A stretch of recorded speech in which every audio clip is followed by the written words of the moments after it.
This is The Black Cloak by Andy David Jones. Narrated by the author.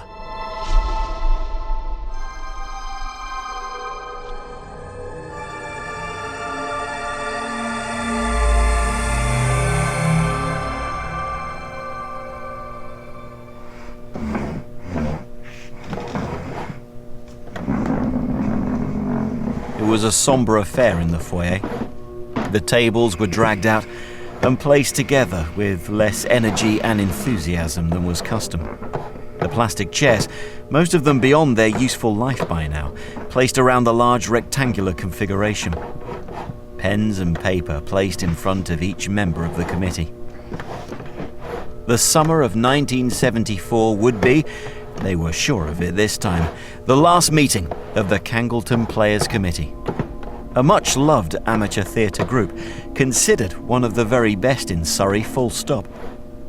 It had been going since 1950, 1 year away from their 25th anniversary. There had been a chance that they might continue, but in the end, it simply wasn't to be. The finances were fine, until they weren't. Things fell apart quickly after Peter Mace, the treasurer of the time, died. Cancer. He had known it was coming for some time and had confided in a number of committee members. They had left him to keep an eye on the books, though.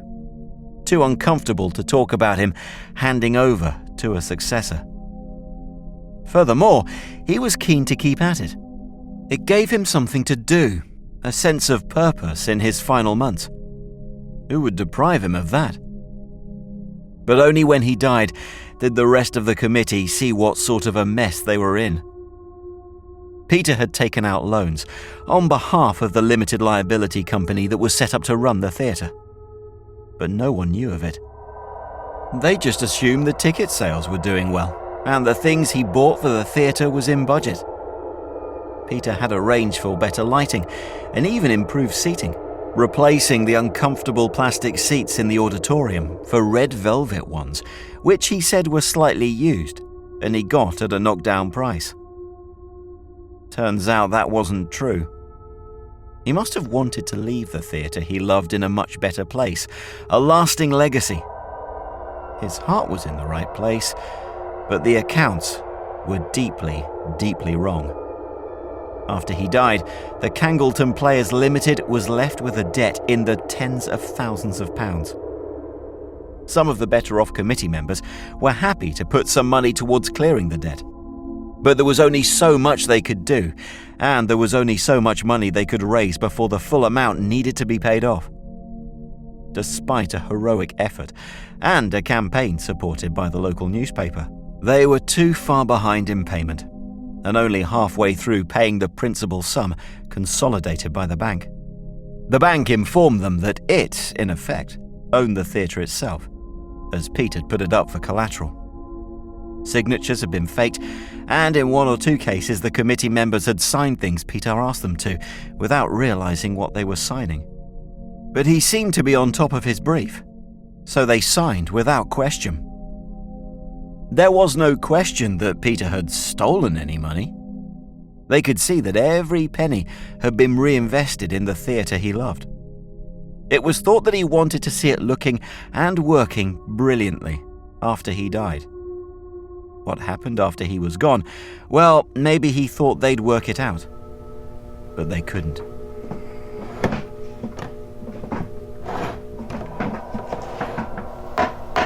"Well, it's come to order then," said Marjorie, the chair of the committee, banging her pen lethargically on the table.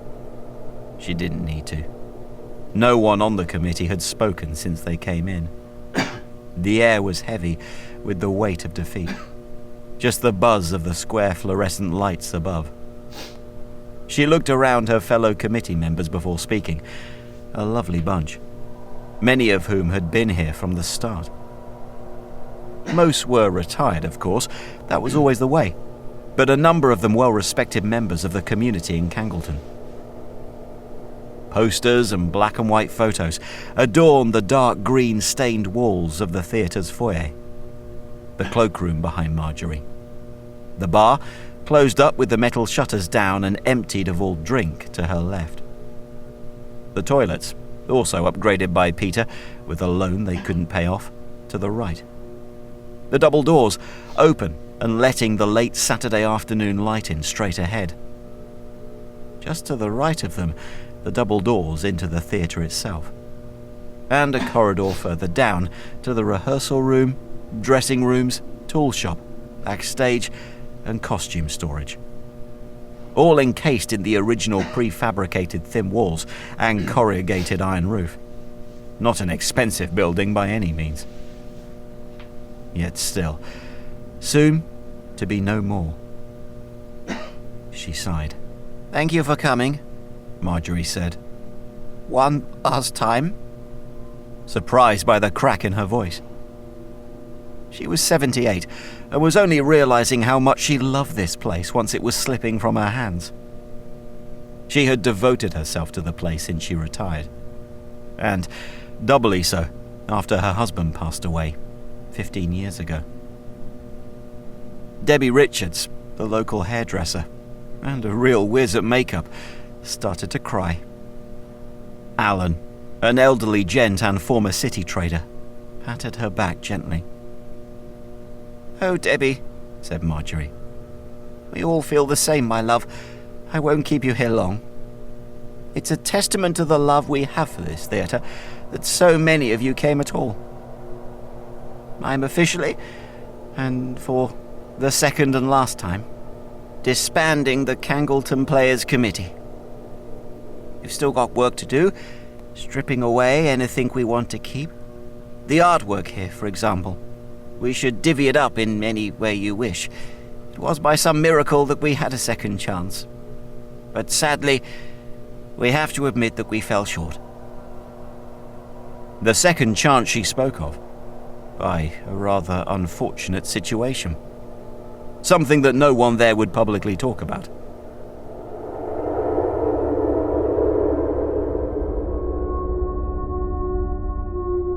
The theatre itself was a pretty basic, low-quality construction.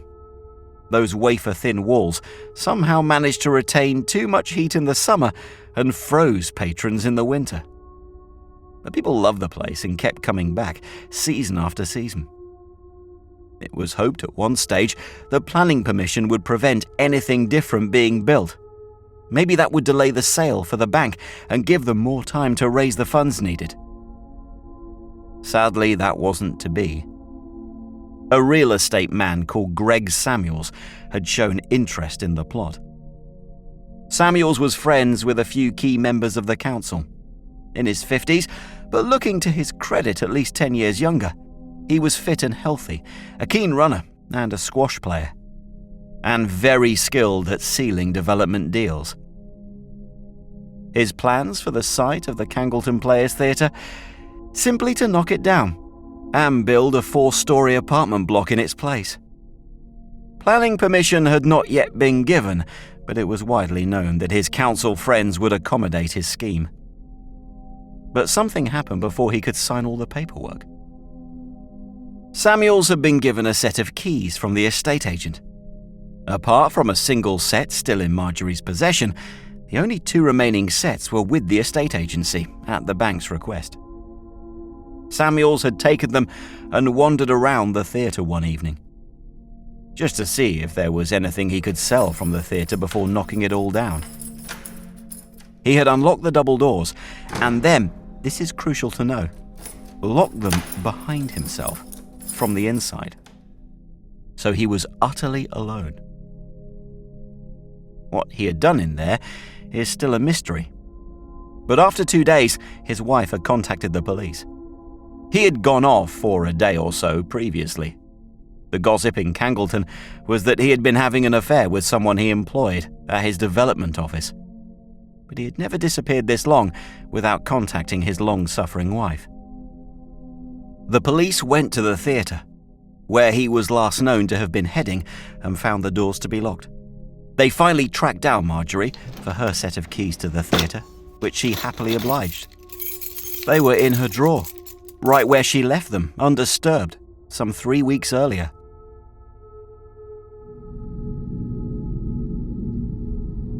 In there, they finally found Greg Samuels. In the costume storage room in the back, dead. A suspected heart attack, according to the coroner.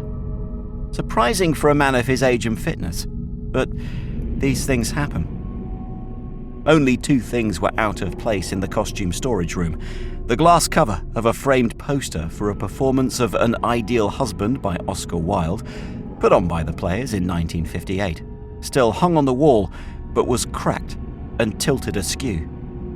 And on the floor by Greg Samuels' body, a black cloak.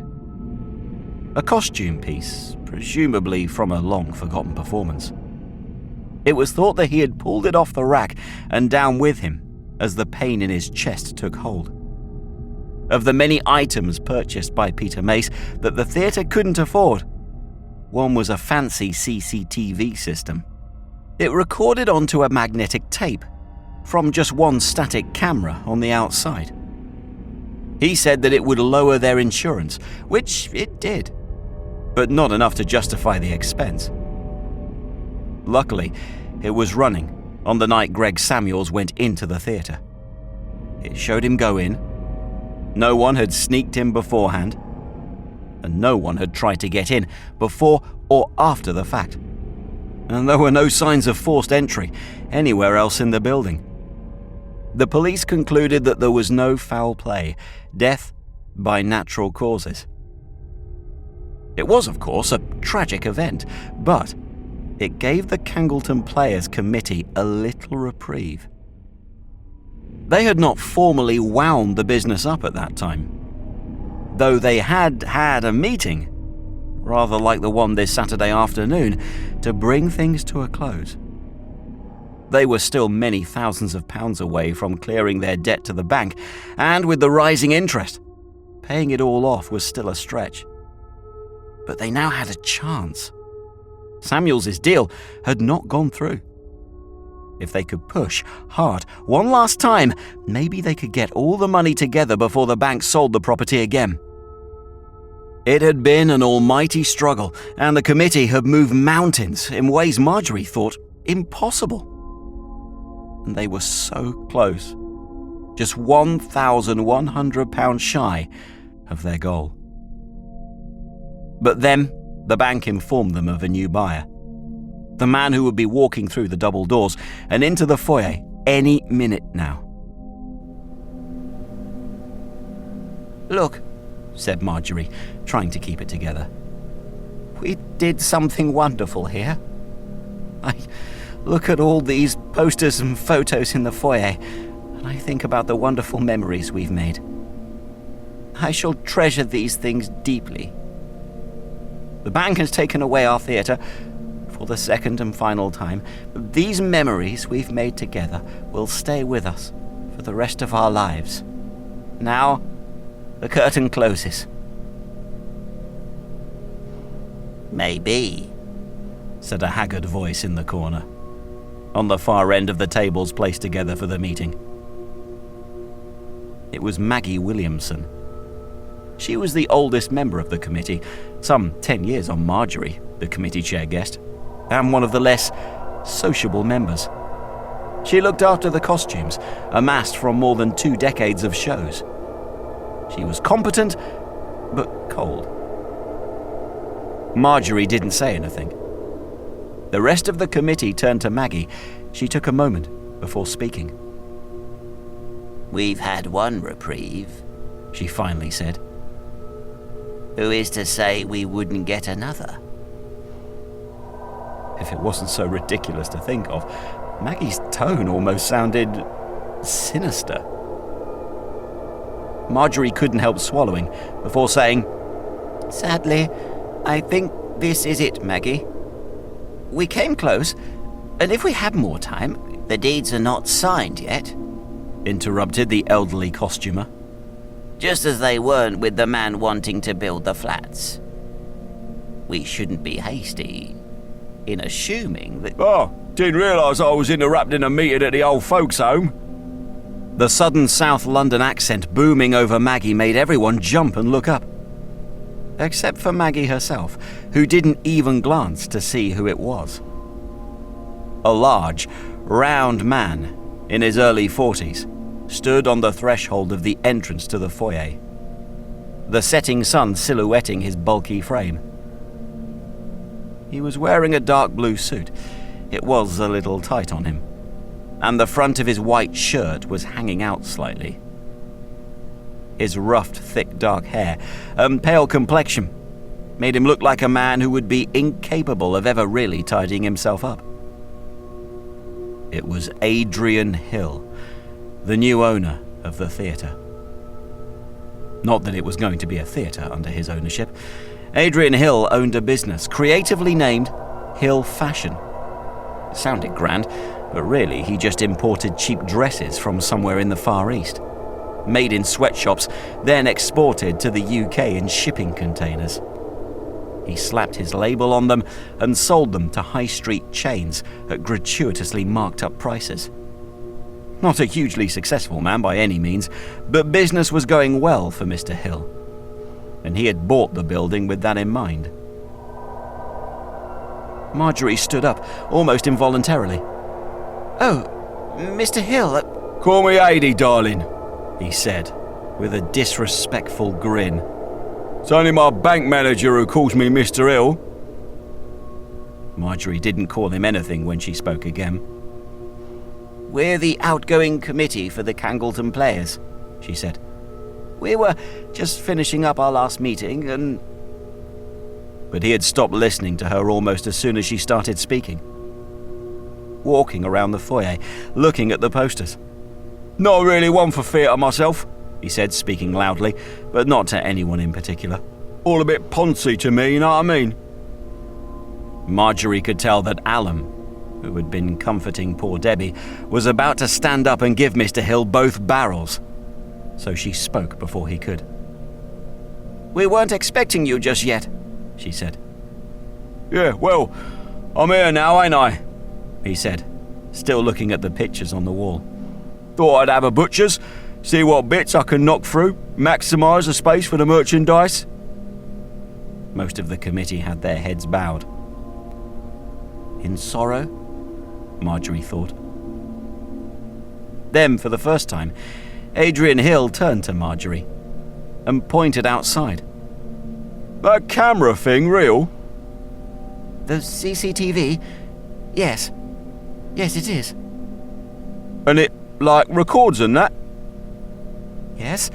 I don't know quite how it works, but it records on a special tape. It's running now, in the little office behind the bar. It can record continuously for 4 days before it records over what was there before. We can show you if you like." "Nah," he interrupted. "I'll get one of me skivvies from the office to have a look." He then turned to face them all, held out his hands.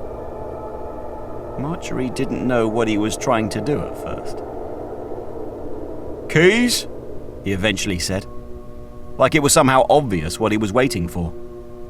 "Oh, I've got them," said Marjorie, walking over to him. "Here."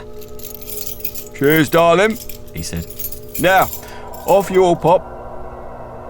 Marjorie turned to the others. She didn't know what to do. "Well, we were just finishing up." "I think you've finished, haven't you?" he said.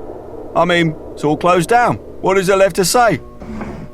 Marjorie panicked as Alum stood up quickly. He walked over to this large, unfriendly man, but then thought better of it and walked out. A minute or so later, most of the rest followed. "Do you need me to show you around?" asked Marjorie, hoping the answer was no. "I think I can handle it," he said sarcastically. "Off you go," he said, practically pushing her out the door. "And you too, Grandma," he said behind Marjorie. She turned to see who he was talking to. Then she noticed that Maggie Williamson was still sat down in her seat in the corner. Marjorie watched Maggie sit there with a scowl on her face, staring off into the middle distance. "You hard of hearing, love?" Hill shouted, getting up into her face. After a moment, she turned to him, taking her time. She got up from the seat slowly, to her full height. Only just 5 foot. Still without taking her eyes off him. It was then that Marjorie felt a tingle of fear running down the back of her spine. She didn't know why. But it was something in the smile Maggie gave to Hill. A cruel smile. Not pleasant to see. Hill clearly felt unnerved by it too. He stopped talking and took 2 paces back. Taking her time, with that sinister smile still on her face, Maggie walked out of the double doors and into the fading early evening light. Jesus, said Hill, recovering now. Where did you dig her up from? Marjorie didn't know what to say. And before she had time to think of something, Hill was ushering her outside and closing the double doors behind him. She stood there for a moment as she heard him lock them from the inside. For a bitter moment, she wondered out loud if that would be the last time she'd walk into the theatre that she loved so much. The last of the committee were getting into their cars and grumbling to each other about that oafish man and other less charitable phrases. Marjorie walked over to her car, fishing out the keys, and only then did she notice it. Though they had only just left at about the exact same time, Maggie Williamson was nowhere to be seen. A.D. Hill let out an involuntary sigh of relief as he closed the double doors and locked them. It was good to be alone.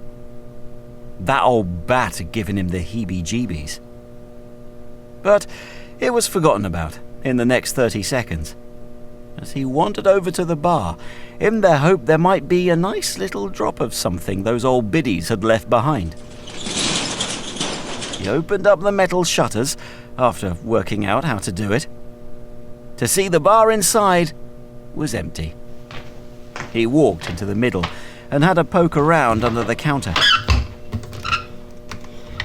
There was a little fridge, but that was empty too. Through the back, like the old woman who gave him the keys had said, was the CCTV. It all looked a little complicated, and a bit expensive for a little am-dram theatre. He saw the cars from the oldies of the committee driving off, and a minute later, the car park was deserted. And would you look at that? Jackpot. There was half a bottle of whiskey on the table with the CCTV screen, sitting on top of the video recorder thingy, which was whirring away quietly. And a glass too. The bottle said Hazelwood, which is a brand Hill had never heard of. But hey, finders keepers, right? He took the bottle and the glass back to the bar, rinsed the glass in the sink there, and poured himself a generous measure. Oh, that felt good. Warm and silky smooth down his throat. He poured another and left the bottle there. He took the glass with him as he exited the bar and walked towards the theatre double doors. It was black dark when he opened them. Took him a good few seconds to find the lights, which were a bunch of switches, all patched together on the wall to his left. As he switched each on, batches of fluorescent lights illuminated the space from above, all with that same hum he heard in the foyer. The stage wasn't bare like he assumed. It was dressed to crudely resemble a beach. A yellow cloth draped over half the stage to represent sand, and a bright blue ocean painted on flats at the back. To the right, near the front of the stage, a large red parasol with white polka dots and a deck chair. He hadn't a clue what play they had been staging. Looks like shit, he said to himself as he swigged back all the whiskey in his glass. Yeah, that whiskey was good. Should he get another?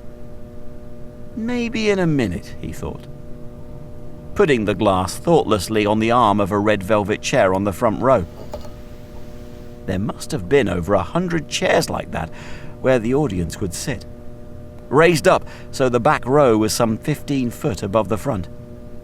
At the back, a small room with a glass window and an open door, with some control panels to turn on and off the stage lights, which hung ominously above Hill's head. He saw a gap in the stage between two of the flat panels painted crudely with the sea, depicting or attempting to depict the white foam lapping up onto the artificial beach. Stepping up about 1.5 feet onto the raised stage, Hill walked across it, carelessly scuffing the yellow cloth that draped the floor, and made his way backstage. He smiled. The backstage was quite large, end to end. Getting rid of the stage and selling off those seats for a few quid, he'd be able to fit a lot of dresses in this one room.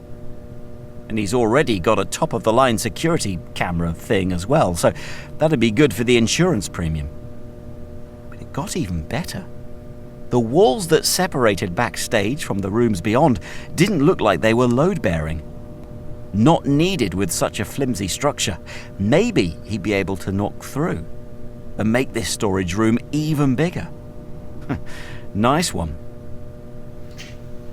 It was then that he heard it. A faint sound. Like someone knocking into some coat hangers. A light tingle. Maybe it was the wind. A window open back there.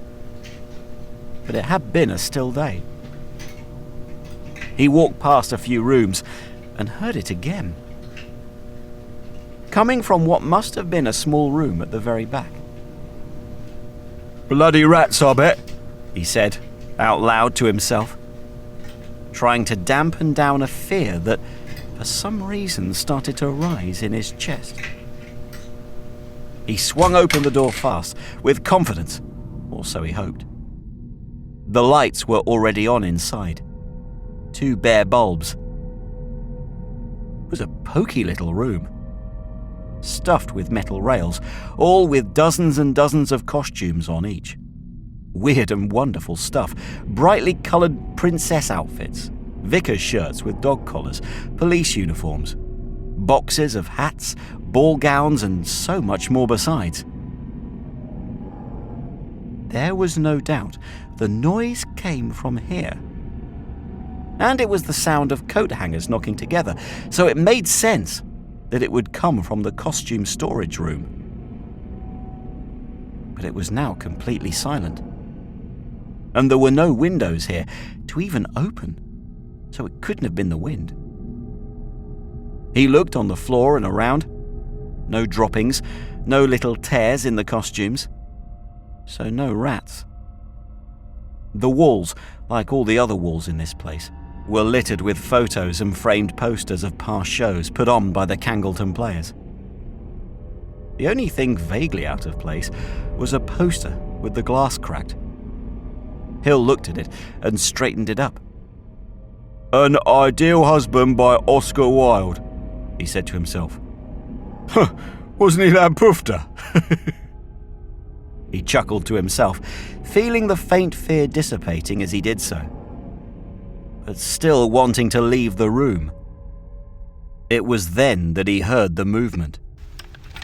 To his right, the sound of fabric on fabric, clothes rustling against other clothes. But it can't have been. He had no sense of someone else in the room with him.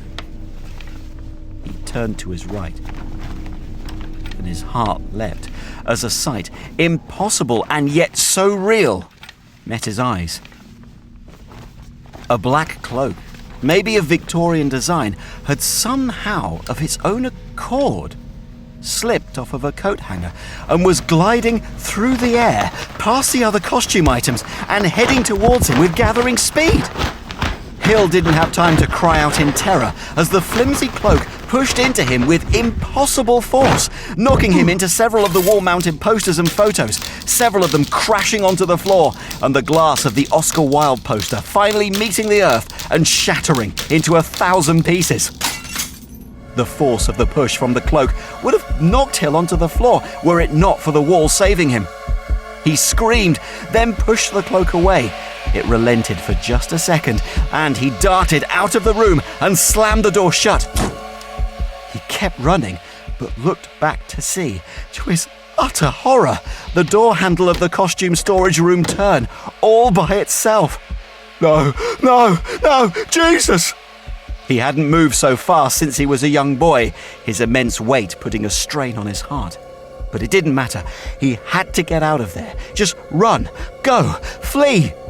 Hill darted through the backstage area, hearing the costume storage door swing open and smack into the wall.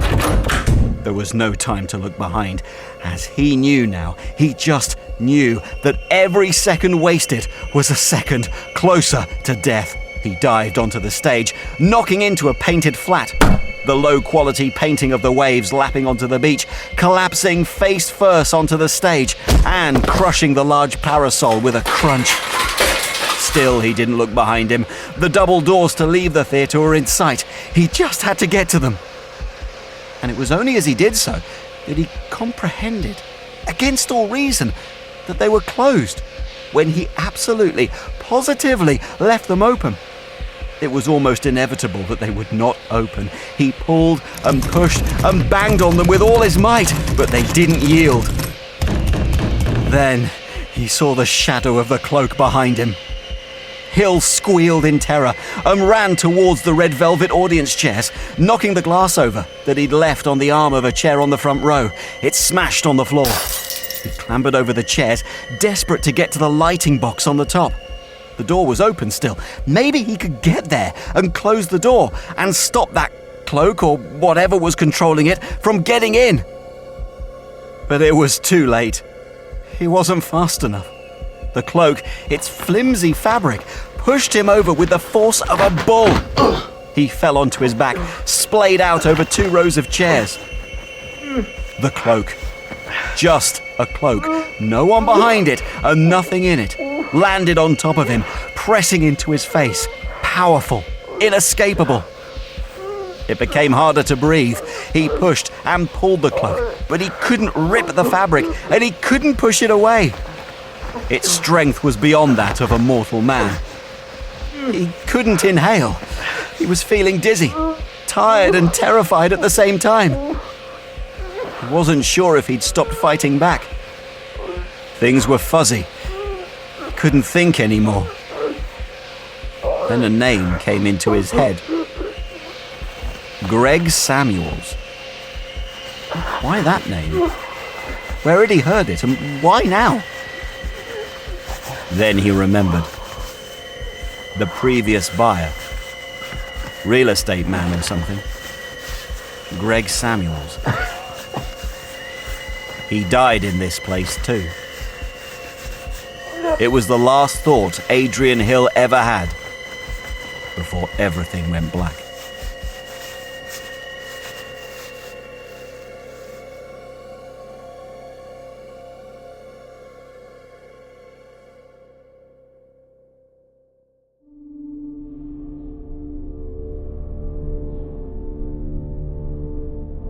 The investigation had taken months. It was understandable.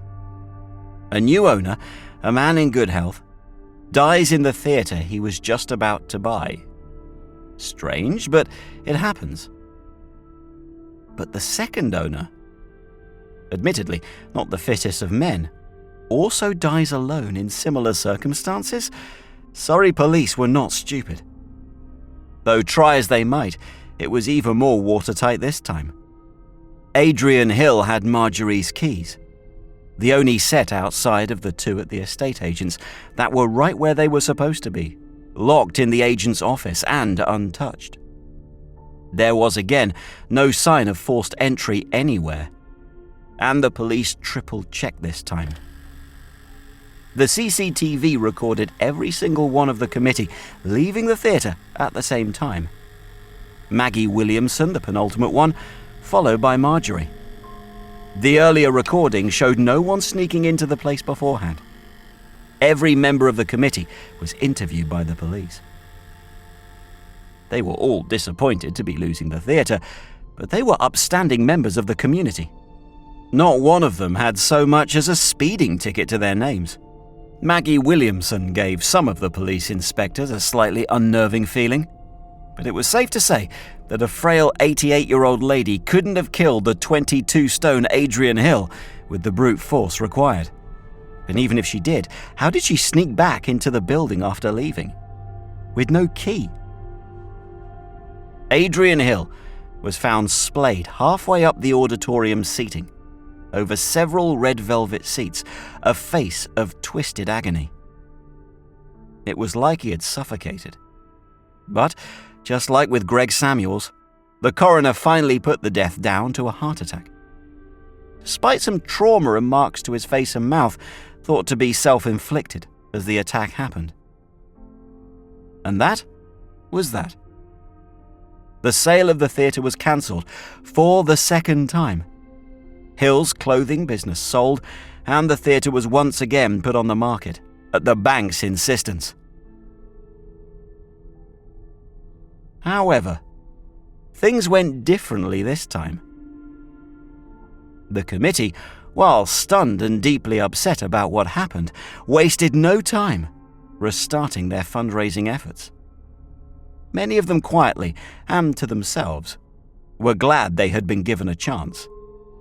They wished a man had not died, of course, but what had happened, happened. And it's not like Mr. Hill left them with a favourable impression.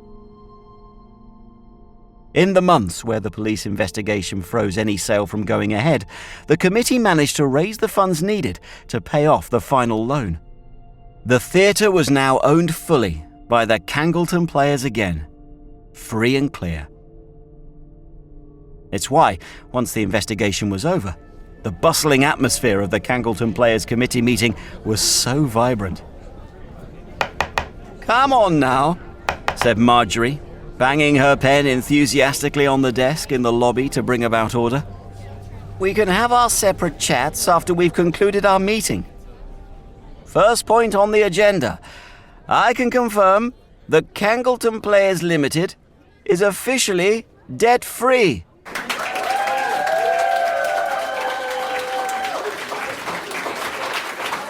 She let the thunderous applause linger. It wasn't just the committee there today. Their families, past actors, set designers, and so many supporters had come out to celebrate. The bar was full, and a party of sorts was due to commence shortly. "The only thing left to discuss," Marjorie said with a smile, "is the programme for the coming season." Again, more cheering and applause. Once the details were sorted, and the drinks were flowing in the foyer, Marjorie found herself wandering into the theatre auditorium. She was surprised to see little old Maggie sitting on one of the audience seats. Chalk marks on the stage and around the double-door entrance were all that were left of the police presence from the past few months. They still hadn't been able to strike the stage from their last production of South Pacific. One of the flats from the back of the stage had fallen over and crushed the parasol, which incidentally belonged to Marjorie. Not that she minded much. She sat next to Maggie, who didn't seem to acknowledge her at first. But nevertheless, the older lady said, without looking, "Time to clean all this up." "Yes," said Marjorie. "We can now. The police have told me. Looks like Mr. Hill burst in through here when he was having his panic attack or whatever it was. Look at the mess." "We shall clean it up," said the old lady, still without looking at Marjorie. Marjorie looked at the sorry state of the stage, the carnage, the reminder of an awful ordeal that poor Mr. Hill must have gone through. He wasn't a nice man, not at all. But he didn't deserve whatever illness took him. As she looked, Marjorie noticed one thing out of place, aside from the general disarray. A black cloak, placed neatly on the corner of the stage. Not an item of costume from South Pacific, that's for sure. What was it doing there? Marjorie closed her eyes for a minute. She didn't know why, but something about that cloak just unsettled her somehow. "What do you think happened to him, Maggie?"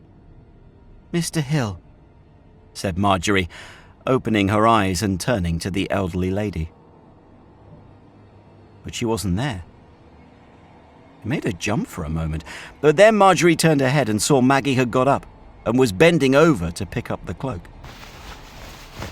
Marjorie went to ask, "What do you think that's doing out here?" But before she could, Maggie Williamson looked at her, with that cruel smile she gave at the end of their previous meeting. "I'll put this back where it belongs," she said.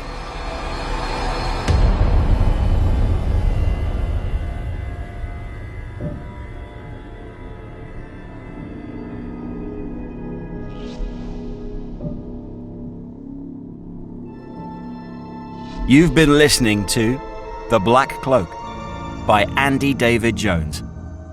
Narrated by the author. Story copyright Andy David Jones 2025. Production copyright 2025. Gold Pictures Limited.